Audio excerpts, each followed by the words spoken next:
Channel के लाइक कीजिए, subscribe कीजिए, शेयर कीजिए। भोलेनाथ के चरण में प्रणाम करती हूँ, मैया भवानी के चरण में प्रणाम करती हूँ, गणपति के चरण में प्रणाम करती हूँ, हम अपनी माता पिता के चरण में प्रणाम करती हूँ। मेरा प्रणाम स्वीकार हो प्रभु, मेरा प्रणाम स्वीकार हो।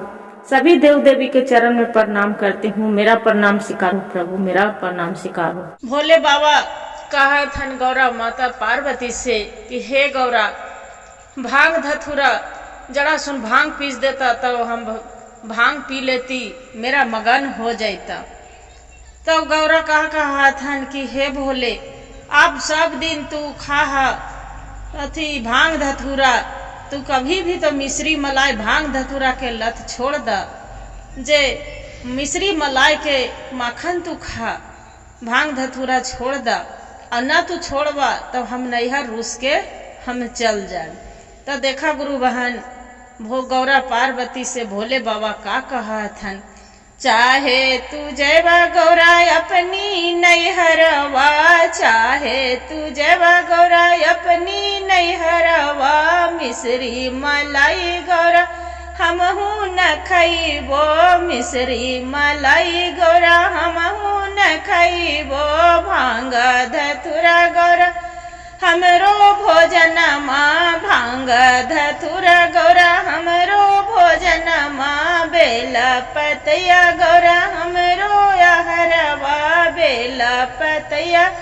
गौरा हमरो यहरवा, हम नाही छोड़म गौरा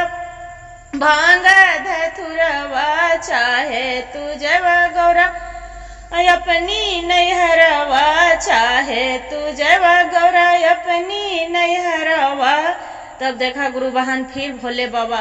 कहा थन कि ए गौरा, जे चाहे तू कितनो नैहर रूस के चल जीवा, बाकी हम भांग धतूरा हम तो न छोड़ब। तब फिर कहा थन कि गौरा पार्वती कि हे भोले, आपको देखिए तो सबको कोठा अटारी है, आप कैसे कौन हाल में रहते हैं, जे आप भी काहे ना कोठा अटारी बना लेते को, जे सभी को कोठा अटारी है। तो चाहे न बनेबा तू कोठा अटारी तो हम नैहर रूस के हम चल जाए। तब फिर कहा थन भोला बाबा, चाहे तू जयवा गौरा अपनी नैहरवा, जाय के तो जयवा गौरा अपनी नैहरवा, कोठा अटारी गौरा मन ही न भावे, कोठा अटारी रउआ मन ही न भावे, पर्वत पहाड़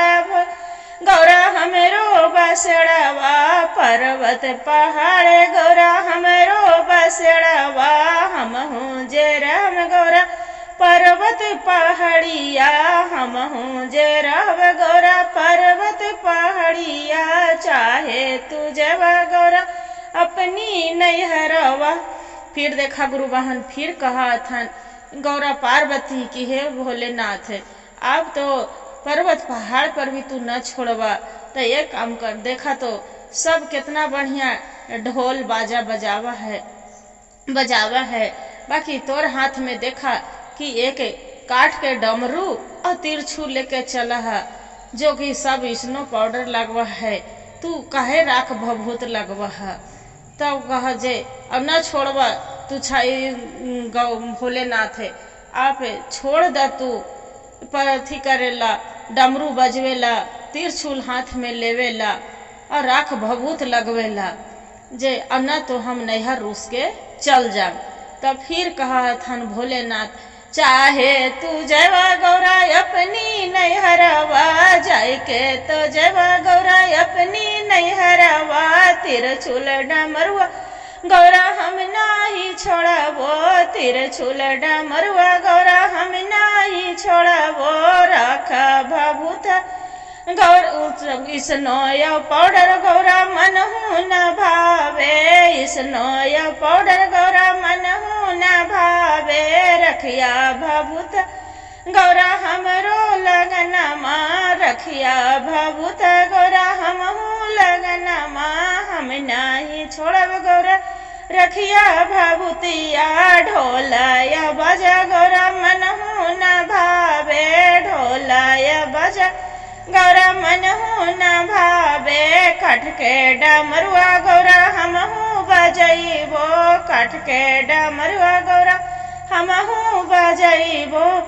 फिर कहत हन गौरा पार्वती की हे भोलेनाथ, जे तू तो बहुत जिद रहला, जे देखा तो सबके सोना के चैन पहनते हैं और हार पहनते, तू गले में का पहनले है, जे सर्फा के माला तू उतार द, जे से देखा तो सर्फ के माला तू उतार द, सब कोई सोना के चैन पहन के चलते हैं, और तू तो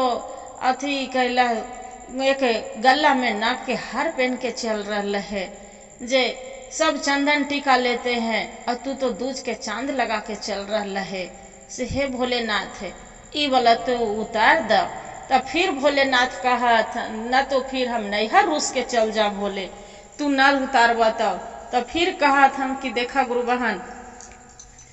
कि चाहे तू जवा गौरा अपनी नैहरवा, चाहे तू जवा गौरा अपनी नैहरवा, सोना के चना गौरा मन हो न भावे, सोना के चना गौरा मन हो न भावे, नगवा के हरा गौरा हमरो ओ हरवा, नाग के गौरा गौरा हमर नाग के हरवा, नाग के माला है हमरो जे हरवा, चंदन टीका गौरा मन हो न भावे, चंदन टीका गौरा मन हो न भावे, दुजवा के चंदा गौरा हमरो है टिकावा, चंदा के दूजा गौरा हमरो नयनमा। फिर भोले बाबा से गौरा पार्वती कहा था कि हे भोलेनाथ तू तो बड़ी जिद रहला, से न तो तू त्रिशूल डमरू उतारला, और न तो तू चंदन टीका उतार अथी सोना के चैन पहन रहा है, और न तो तू अति करला, से सर पर देखा तो सब कितना बढ़िया पगड़ी बांध बांध के चलते हैं, और तू तो एगो जट्टा के गंगा के धार लेके चल रहा है। जे देखा तो हे भोलेनाथ जे तू का भेष बनैले है। तो फिर कहा थन से तू न ये सब उतारवा, जट्टा गंगा के जट यहाँ सर पर से जट्टा, तो फिर हम नैहर रूस के चल जाओ। तो फिर भोलेनाथ कहा थन चाहे तू जवा गौरा अपनी नैहरवा, चाहे तू जवा गौरा अपनी नैहरवा, वासु पगड़ी मुरठ गौरा मन हो न भावे, पगड़ी मुरठ गौरा मन हो न भावे, हम सिरवा के जटा गौरा गंगा के धरवा, सिरवा के जटा गौरा गंगा के धरवा, साधु संत गौरा करे से ननिया, साधु संत गौरा करे से ननिया, हम नहीं छोड़ब गौरा गंगा के धरवा, हम नहीं उतारब गौरा सिरवा के जटवा, चाहे तू जवा गौरा अपनी नैहरवा। फिर कहा थन भोलेनाथ कि चाहे गौरा तू नैहर रूस के चल जा, चाहे जे करा, ई जटा से गंगा के धार बहा है, यही गंगा जी में सब देखा तो साधु संत सब कोई पापी लोग सब स्नान करते हैं, यही गंगा के जल से सब पवित्र हो जाते हैं, ये तो आप जिद छोड़ दा।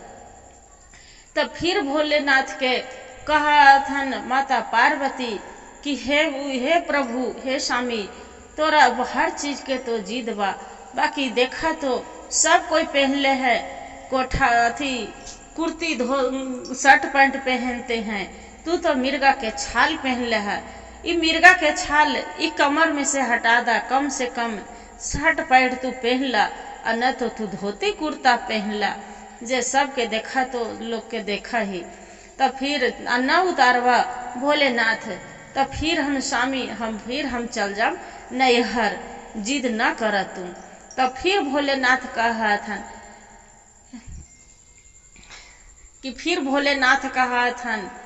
कि देखा गौरा चाहे तू कितनो जिद कर लेवा, बाकी ये जो है धोत सटाया पंटा गौरा मन हो न भावे, सटाया पंटा गौरा मन हो न भावे, चाहे तू जवा गौरा अपनी नैहरवा, चाहे तू जवा गौरा अपनी अपनी नैहरवा हम नाही छोड़ब गौरा मिर्गा के छलावा हम नाही छोड़ब गौरा मिर्गा के छलावा हम हूँ जे पेनम गौरा मिर्गा के छलावा हम हूँ जे पेनम गौरा मिर्गा के छलावा सौ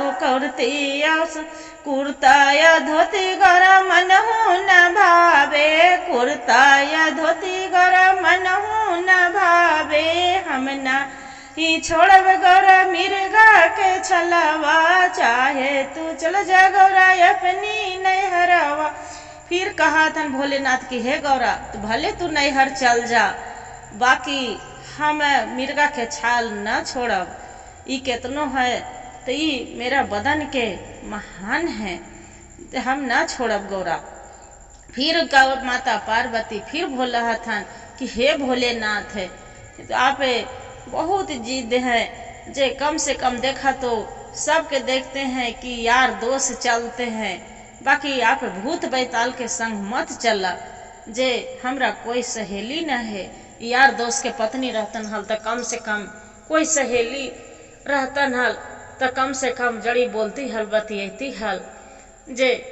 तो ये भूत बैताल के तू बराती लेके चल जे भूत बैताल छोड़ दा संग में तब फिर न तो हम रूस के नैहर चल जा भोलेनाथ तू तो इधर उधर घूम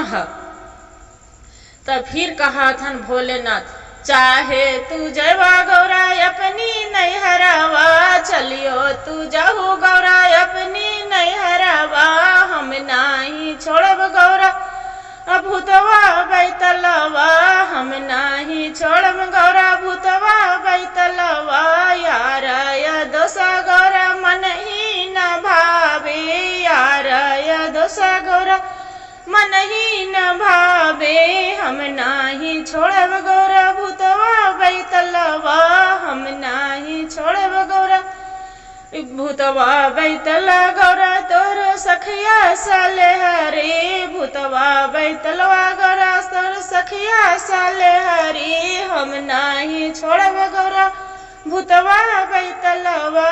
फिर भोलेनाथ कहते कि हे गौरा तोरा नैहर जाय के हवा तो तू भले चल जा बाकी हम भूत बैताल के संगति न छोड़ब काहे कि यही तोरा भूते बैताल रहते तो तू ही भले सखी सलहेरी तू बन जीत बना ला बाकी हम ना छोड़ब हमें यार दोस्त हमरा न मन भावेला।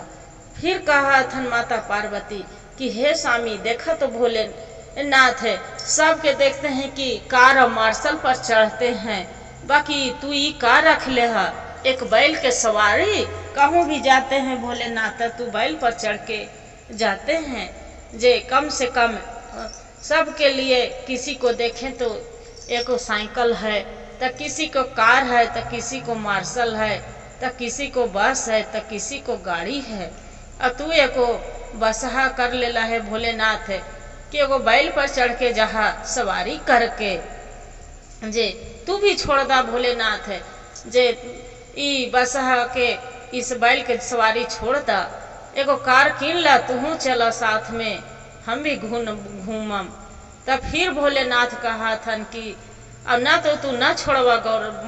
भोलेनाथ तब हम नैहर रूस के चल जाओ। तब फिर कहा थन भोलेनाथ है गुरु बहन की देखा चाहे तू जयवा गौरा अपनी नैहरवा जाय के तो जयवा गौरा अपनी नैहरवा कारा मरसल गौरा मनहु न भावे कारा मरसल गौरा मनहु न भावे वे बसहा बैल गौरा हमरो सवरिया बसहा बैल गौरा हमरो सवरिया जाय के तो चल जा गौरा अपनी नैहरवा जाय के तो चल जा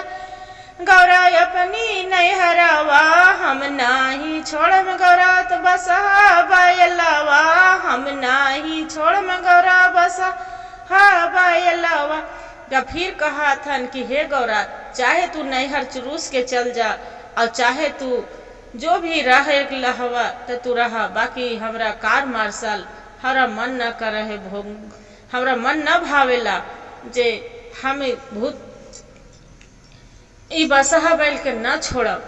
हम बसहा बैल चढ़ के हम सवारी करब। जे तब फिर माता पार्वती बोला हथन कि हे भोलेनाथ है, सब कोई के देखा तो कितना बढ़िया चप्पल पहनते हैं, त जूता पहनते हैं, त मौजा पहनते हैं, तो ये तू का पहन ले है भोले जी से? ये तो तू एक चंदन के खड़हाव पहन ले है। जे खड़हाव कम से कम तो उतार दा, से चप्पल जूता बढ़िया से सैंडल चप्पल ले ला, जूता पहन के चला, कितना सुंदर सुंदर जूता मिला है। तब फिर भोलेनाथ से न उतारवा तो कम से कम एक बात भी न मानवा तो हम न रहब, फिर हम नैहर चल जाओ। तब फिर भोलेनाथ बोला था, चाहे तू जवा गौरा अपनी नैहरवा, चाहे तू जवा गौरा अपनी नैहरवा, चपल जूता गौरा मन ही न भावे, चपल जूता गौरा मन ही न भावे, चंदन खड़वा गौरा हमरो जैसनमा, चंदन खड़वा गौरा हम हूँ जे पेन में, हम नाही छोड़ब गौरा चंदन खड़वा, हम नाही छोड़ब गौरा चंदन खड़वा, जाय के तो चल जा गौरा अपनी नैहरवा। फिर कहा थन कि ए गौरा, चाहे तू कितनो जिद कर ला, चाहे तू नैहर जाए हवा तो तू भले छोड़ के चल जा, बाकी हम चंदन खड़हाऊ न छोड़ब, यही हमरा पैर के जूता चप्पल सब कुछ है। फिर पार्वती हाथ जोड़ लेते हैं कि हे स्वामी, आपसे हम नहीं जीत सकते हैं, जे आप तो देवों के देव महादेव हैं, हम नहीं जीत सकते हैं, तीनों लोक के मालिक हैं। हर हर महादेव, घर घर महादेव, गुरु भाई गुरु बहन। जो मेरा कहानी कथा भजन जो अच्छा लगे तो वीडियो को लाइक और सब्सक्राइब जरूर करिएगा। हर हर महादेव कमेंट में लिखना ना भूलिएगा दीदी।